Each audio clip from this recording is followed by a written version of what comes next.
Hey guys, welcome back to the Noble Broker, and I am your host, flying solo today, Jonathan Lickstein. On the Noble Broker, we welcome professionals and producers because we are more than pretty people who show pretty homes, and this industry is much deeper than real estate agents. So today we are going with a very well-respected friend of mine who is a professional and a title attorney within the real estate sector. Welcome, Justin Nepola. Thank you very much, Jonathan. I appreciate it. I thought I was the pretty people who gets to close the deals. Can I at least be that one? You qualify as a pretty face who signs closing documents. A face who closes documents. We'll go with that. So Justin, let's dive right in, and let's start with how did you get into becoming an attorney? What drove that passion, and why real estate? Sure. Like most attorneys, I wanted to go to the FBI, and the FBI, you either need to be an attorney, speak a foreign language, or have military experience. 20-year-old Justin had no interest in the military at that time, and I suck at languages, so going to law school was the only option. I went, passed the bar, got admitted, everything was great, applied for the FBI, they flew me up to Virginia, did all the testing, they said, congratulations, you're moving to Kalamazoo, Michigan. And I said, no, I'm not. I said, that's not happening. Now, could I tough out a few years in Michigan now? Probably. But when you're young and, in your 20s and you're in love, just got married, blah, blah, blah, and you're living in South Florida, do you want to live in Michigan? Probably not. So, how much do you love me? Exactly. So my family had always been in real estate, so it was kind of a natural progression from there. Nice. And you've kind of had a great path in your career. You've run several companies, and we're going to talk today about growing a business, growing a small business. Mm-hmm. You opened a new title company about a year and a half ago. Correct. And there are a lot of trials and tribulations when it comes to growing a business. Mm-hmm. And fortunately, you've been around for a while, so you've got great relationships within the industry. That's helped a lot. You definitely have a lot of respect within the industry. Appreciate that. So growing a business, what are some of the lessons that you have learned historically with some of your other ventures that you've applied to People's Title? Sure. So People's Title actually has been around for just about 20 years before I bought it, or bought half of it. And the previous owners had just kind of purchased a job, not a business. They weren't actively growing it. They had their clients, they did the bare minimum to get by, and they were perfectly happy. And you get up in age, and I can understand and respect that. Mm-hmm. So it is really building a company from the ground up at this point, where rebranding the whole thing, correct. And yeah, it's a lot of putting processes in place, really getting out there and reintroducing people to the name, because it's been around, but people hadn't heard about them, hadn't seen them. And the one most important thing with the real estate industry is you got to be top of mind at all times, because there's a million of us. So that's been the main thing, is just getting out there, always building, kind of teaching people that we're still here. And it's something I think you've done really, really well, and even more so since you got into this venture, and you've been putting a big focus on marketing over the last, I'd say, year and a half, mm-hmm. the same kind of time. And I think we have the same mentality of this, is you really need to be seen. Correct. And whether you're putting out funny content that's just entertaining, or you're putting out professional development kind of stuff, either way, publicity is publicity, and PR grows your name and your recognition. Mm-hmm. And just like realtors, somebody will work with who they know, like, and trust.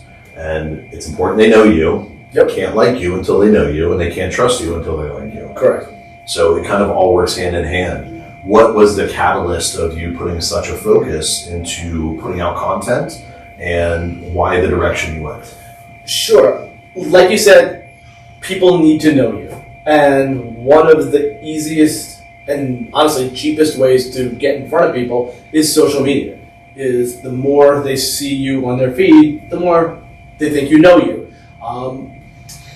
So I did invest in hiring a videographer to follow me around occasionally and edit some videos. And it really just had to be authentic. I can't do the serious, behind the desk, just talking real estate law. And honestly, I don't think people want to see it. They don't. It's just boring. And so I had to do something that is more authentic to myself more fun, hopefully, to the people who see it and watch it, and it makes it more memorable. Like I said, there's a million real estate attorneys, and they all try to do here's your title tip of the day. Does the average person care about the title tip of the day? No. Probably not. Does the average person remember seeing me pop out of a garbage can or jumping into a pool or doing some crazy thing like that? Or calling yourself the George Clooney of real estate. Okay, I'd like to clarify something right now because that was today's post. I did not call myself the George Clooney of real estate. That is Antonella Bacco. She is the videographer. She keeps doing that. I have not done that. But it is very entertaining, and I do get a laugh at it because I'm really more the George Costanza of real estate. Two Georges. Exactly. There you go. Two Georges. So yes, at least I try to have fun with it, and and if she does something silly like that, I'm not going to be offended. Like, people get the joke, I think, for the most part. Oh, for sure. The point is to be memorable. Exactly. And look at that. I scrolled through it this morning, and I went back and read it because you were doing something, and I wanted to read what it said. And it's memorable to me. Yep. So the thousands of things I've seen today, I still remember being coined the George Clooney of real estate for yourself. Not by you. Not by me. Let's be clear on that Yes. one. But the point is entertainment, right? Advertisements and content don't have to be content and development rich, right? It needs to be engaging. And we feel the same way. Absolutely. You look at our TikTok channel and our Instagram, it's not so professionally becoming content, but at the same time, people feel like they can approach you. Like you're letting your personality shine through, and it becomes more approachable. And I think it's something that's really lost for realtors. I agree. I think realtors, a lot of times, they'll do the very static, hey, this is an open house, and they'll walk through, this is the bedroom, this is the bed. Which is great and it's important, but you can still have some fun and try to make that memorable. I really don't think it's important. You don't think it's important? You're not going to find the buyer by doing a video on social media walking through the house. You're not. You might get a few brownie points with your seller because you're promoting the listing, but that's not going to be the buyer. You don't have a buyer. Have you ever heard of a buyer who goes on Instagram and picks the house they're going to buy? Probably not. I wouldn't argue with you because I do agree. I think there is something to maybe people go, oh, that's a nice house. Maybe I want to go see the open house, or they recognize. I'm not discounting the open house videos, but put some character into it. There's a realtor in Boca. His name's Justin Nepola, and he does open house videos. But guess what? He does quirky, funny stuff in his videos. So much you can do that you remember and you engage with, and you think, it would be fun to work with that guy because he's got a personality. He's not afraid to show himself. Correct. And that's what I take away from your content. Yeah. No, I appreciate that. I think, maybe it's a Justin thing that, myself and Justin Himmelbaum?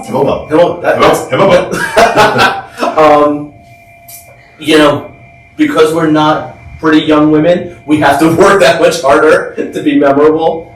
But one of the best quotes I heard recently is, social media used to be social. You used to go on there, see what your friends were doing, see, there's Aunt Mary up north that I haven't seen in a year. She had a birthday, that type of thing.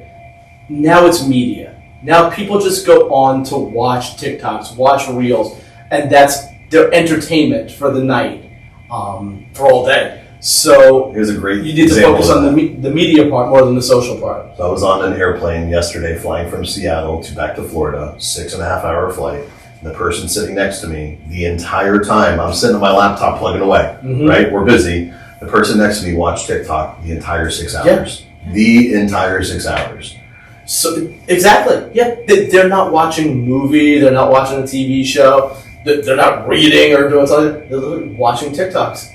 60-second videos for 6 hours in a row. So what have you noticed a difference since you started doing these, the video pieces, the content push out with your personality, as opposed to the old style? What have you noticed the biggest difference? So not a day goes by somebody doesn't comment on it, which is always very flattering and very nice. It's also frustrating. Hit like, hit share, do something with it. If you see it, you can like it. But has it brought me business? It has brought a little bit of business because I do try to make them entertaining and educational. So people are like, oh, a ladybird bee, what's that? My mom needs one of those. So that does absolutely happen, but it keeps me top of mind.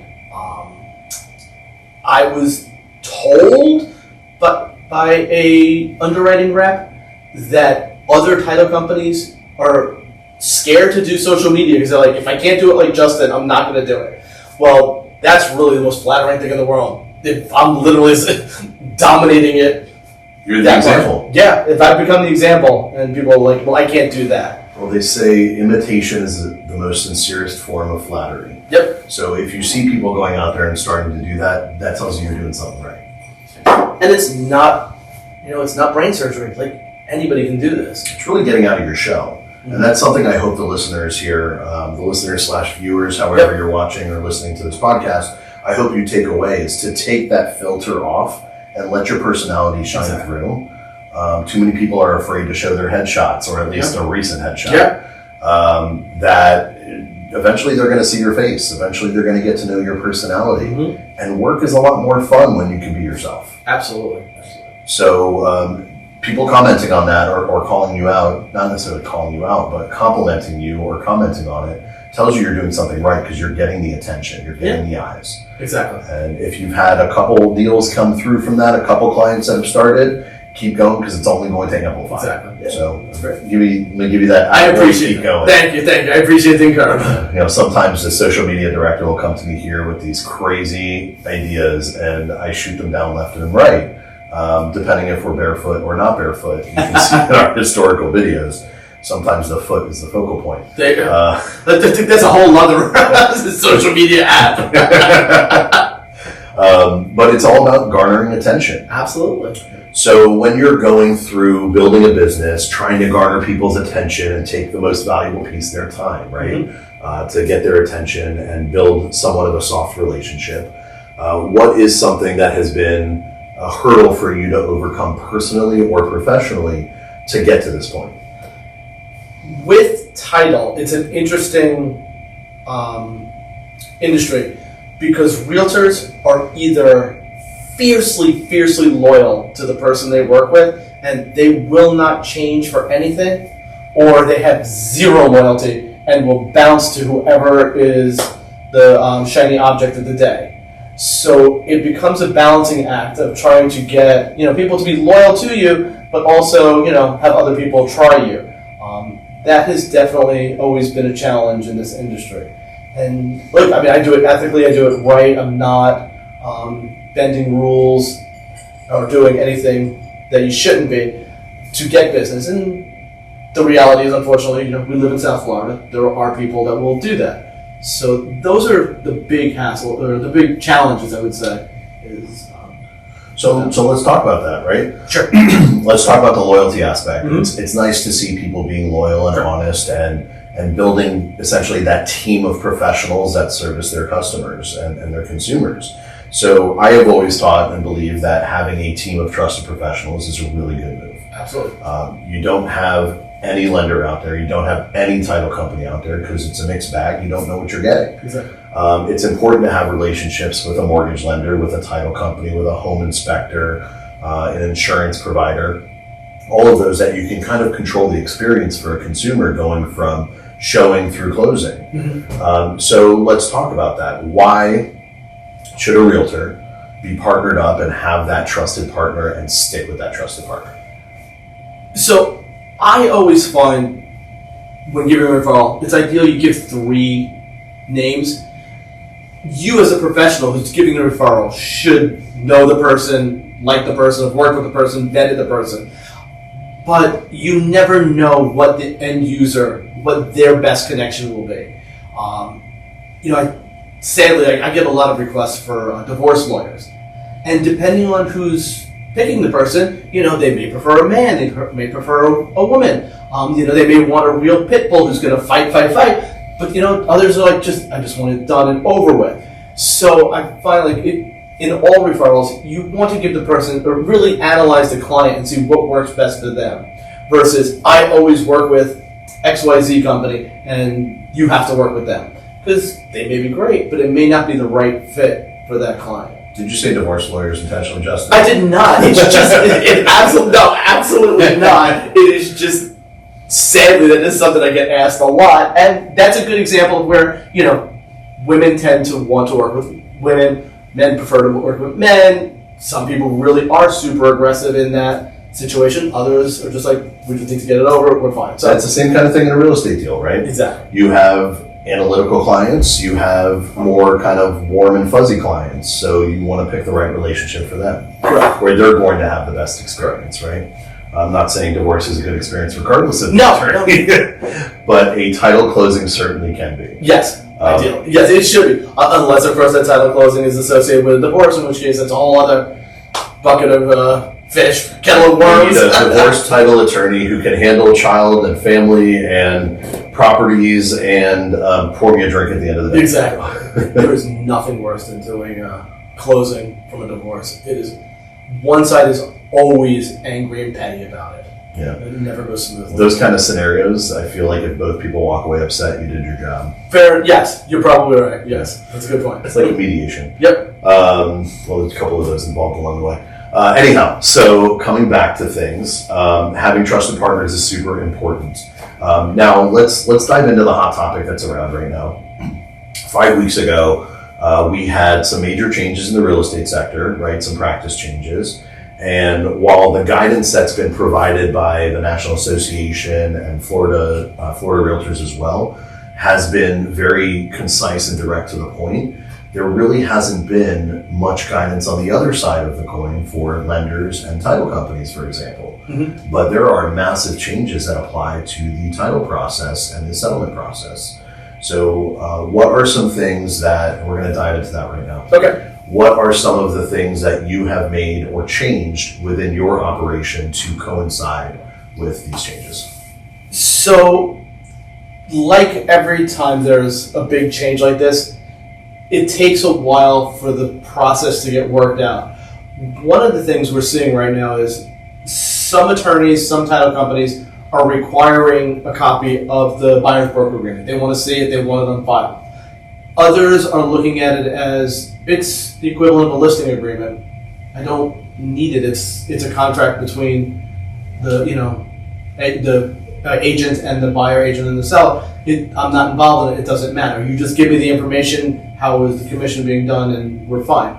So personally, we haven't seen a huge shift in our side, but I do think over time that we will start to see, like whether or not these documents are required, and the underwriters will eventually come along and say, we want you to have this on the file, it's needed, which will be great, and that's fine. But it has not gotten to that point. It's still too early for it to be clear. And there's a very big separation between real estate practices and compensation and what's required to have clear title. Right? Correct. Yes, correct. That would have nothing. Yes, that has nothing. There's no way it's going to be a title requirement. No, correct. This would just be almost a best practices thing, that get a copy of these documents, and maybe it'll happen down the road. But as of now, it's still too soon. Something that I kind of like about all of this change is not only are brokerages kind of left to create their own policies around what they're doing, or even their own forms library, which we've done. But title companies, the same thing. You're given how are you best going to operate your business, because it doesn't really affect underwriting. Nope. It doesn't really affect your ability to capture transactions or process them, but how are you going to cover yourself to not have an issue at closing from something that the representatives or the buyer and seller might feel is going to go a certain way during the process, and really just eliminate the hurdles. It's interesting how much is left to each individual practitioner to create the experience. I think that's something positive coming out of it. It is, for sure. You have to let the professionals handle how they're going to do that. And when an issue arises, like when there was an issue with the lending, with the VA loans, as soon as it came up, it was addressed and it was worked out. But it wasn't something that necessarily the realtors would have spotted right away, but the lenders immediately saw the issue.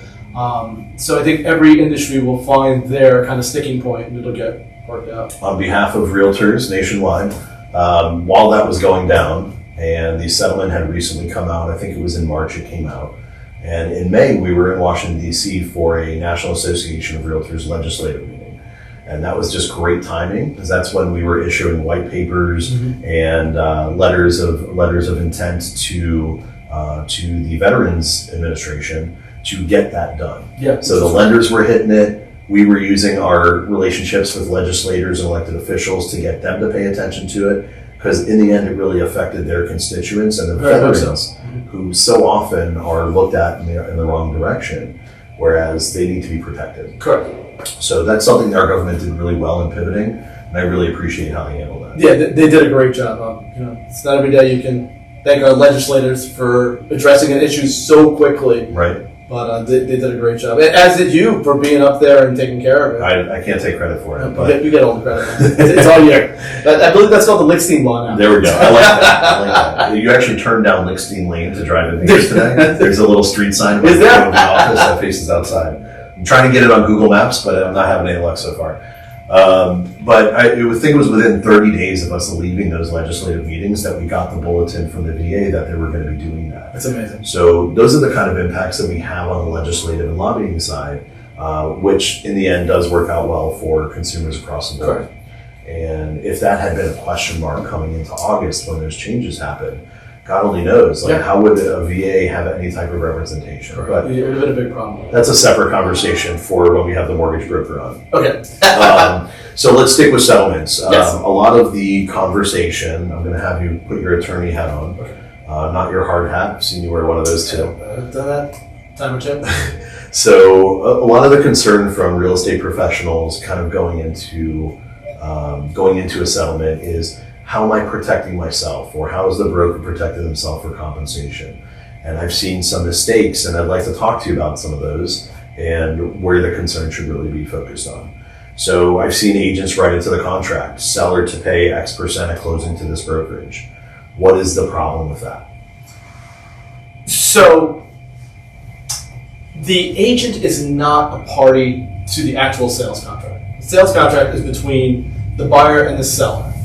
Anything that's added there regarding commission or is purely for informational purposes.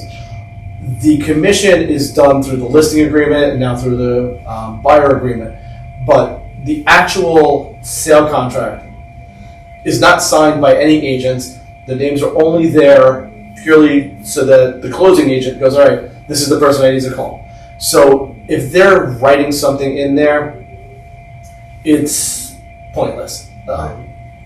They did not sign that contract, and just because it's there doesn't mean that the parties have agreed to it. I completely agree with you. So they need to depend on their contracts with their clients, not the A to B, the buyer-seller contract. Right.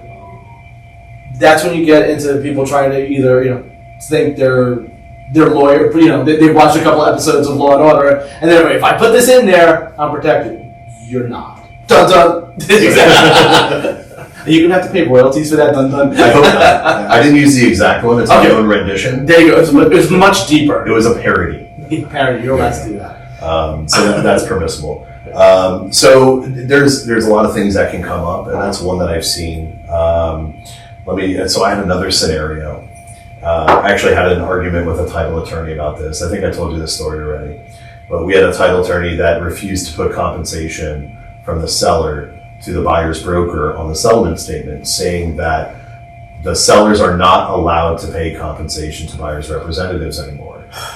Yeah, this is a true story. I don't doubt it. It's just. So is there anything that can be done or provided? Maybe the underwriters providing bulletins, or the real estate counsel. I know you serve on the attorney's real estate council. I was under the impression all real estate attorneys and title agents at least had a somewhat understanding of this process and what's going on, and that's not the case, that it's forbidden or that they can't pay. But if that is something that needs to be, kind of disseminated, and the actual title people need to be better educated on, then absolutely. I want to believe that's an unusual situation. It's probably not, but I want to believe that. I think that's just another one of those things that is going to happen once because it's so new. They'll now know next time, okay, I was wrong and won't make that mistake again. I hope. Fingers crossed. Yes. I do love that you were the one that had a fight with him about that. That's the I'm probably the worst person that an attorney can fight with. Yeah. And that's my favorite person to argue with. So, other than my 16-year-old son. But with time, right? And that goes for realtors, that goes for lenders, that goes for title companies. What is a piece of guidance that you would give to a realtor on how to engage or interact with a title attorney to make sure that everything is correct up front instead of reactive? So that's a great point or great question, because a lot of times they won't communicate very basic things like what the commission is, what the split is, things that are kind of important, like that we need to know. We can't just assume, even just how they want to receive the commission. Do you want a check? Do you want a wire? Are you picking it up? Do you want it mail? That makes a big difference if you want to get paid. So we've had many times where, we'd have, say, 3% on the settlement statement, and then 5 minutes before closing, oh, it's only 2.5%. Well, you could have told us that before. So it does, to have that communication early on so that everybody's on the same page makes everybody's life a lot easier for sure. Okay. And we're not going to mention names, so I'm going to kind of shift into technology. Okay. And title. Okay. And you didn't know this was coming. So there is I better have a drink. So there is a title underwriter that was doing a lot as it came to blockchain and technology. I'm not going to mention names because it doesn't really matter. No. But I was really excited hearing about what they were doing, and the idea was rebuilding records or title records on a digital format so that you could clear title in a faster manner. What are your thoughts on where your industry is going in the future, that we don't need maybe 45 or 60 days for a closing, that we should be able to, on-demand kind of mentality, we should be able to have a closing a lot faster than that? It would be great. I have been in title now 24 years or so.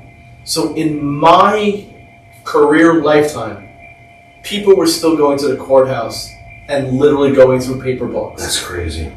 It took forever to get it even online.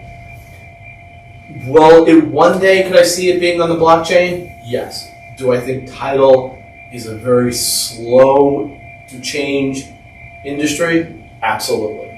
I know there was a few years ago, there was a lot of talk, the blockchain is going to be the big thing. People are going to buy and sell with crypto, and the novelty appears to have worn off with that. The blockchain does, by limited knowledge, it does seem to be a good idea for the title industry, but I think it's going to be a while. It's a long slow. Before we get there. I think we'll have self-driving cars as normal before we get the title industry on the blockchain. Yeah, it's probably easier in municipalities like in our area in Broward and Palm Beach and Miami-Dade, where they are a little bit more forward-thinking and adaptable, but you have metropolitan areas like LaBelle or Eustis or Venice, like all these places that are kind of more remote, where it's going to be a lot harder to do some of that stuff. There were counties up until maybe 5-6 years ago where you couldn't record documents online still. You literally physically had to go to the courthouse and record stuff. So yeah, we have to crawl before we can run. Correct. So I didn't think about the e-recording versus physical recording as that's evolved. Yes. But there are cases, the cell phone's a perfect example. There are developing nations where they never got phones and never got the wires. They just skipped right over to cell phones. So theoretically, we should be able to skip over some of these steps maybe in some of the smaller counties and places that are a little more antiquated. You know what? We can jump right to the next step. I really hope it happens during my career. I really do. I think I have a few years left. My hairline doesn't say it, but I feel like I have a few years left. And it would be really exciting if we could limit the friction and the time going from contract to closing. Like the world where you can go and buy a car in seconds, even a used car, but usually it's owned by one person. You don't have to think about the title history. Correct. But in a world where you can look at a house today and move in this weekend, that would be cool. It would be great. It would absolutely be great. And yeah, I think in your lifetime. I'm a little older, so maybe not in mine, but in your lifetime. Maybe. That's something cool to think about Yes. for the future. But let's go back a little bit to your guidance and your advice, right? We've been here for about 30 minutes already, Okay. so I don't want to take too much more of your time, but I want to... You're giving me a drink. I'm not in a rush. There we go. You're not Russian? Not today. Anyhow, so looking back, there's definitely things that frustrate you in this industry. There's things that frustrate all of us. Sure. What is something that if you could tell every real estate professional before they started to work with you, something they should know? Maybe not about you, but just in general.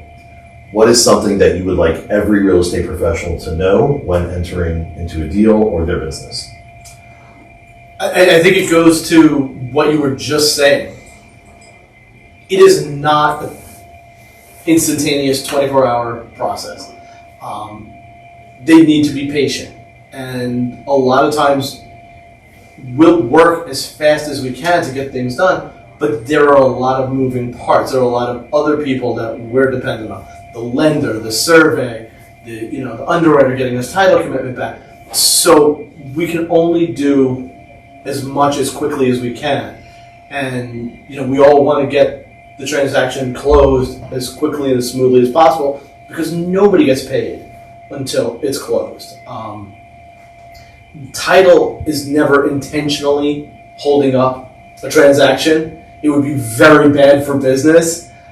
I know there's always these jokes that real estate attorneys are trying to mess up the deal. And one of the reasons Home inspectors more than real estate attorneys. You might be right. I think it's actually the buyer's pair. It's worse. But yeah. If you get a dad that walks in with a tool belt on, you know you're in trouble. But none of us get paid until there's a closing. So there's no benefit for us to delay it, for us to, make it more complicated than it is. We want to always find solutions. And sometimes we're just at the mercy of other people. So, lightning round. Okay. I think we don't normally do this, but I'm going to go lightning round. All right. Oh, lightning round. Okay. 30 seconds, describe who Justin Nepola is.